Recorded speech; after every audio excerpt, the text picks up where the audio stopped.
off yung water sensor. Tapos punta tayo sa app. So kita rin sa TeamSpeak, naka-off yun. So pindutin natin. Ay hindi, ito muna. Lagay muna natin to dito. So syempre, di madetect kasi naka-off. Tapos buksan natin yung app.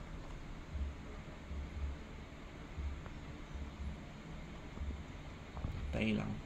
Ayan, tapos natin water level, empty water. Kasi wala rito yung wala sa tubig. Tapos lagay natin to sa tubig. Tapos mag-update yan, malabas. Tapos yan, low water level.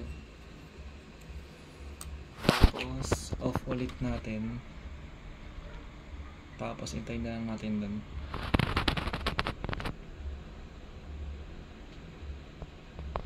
Yan, okay na.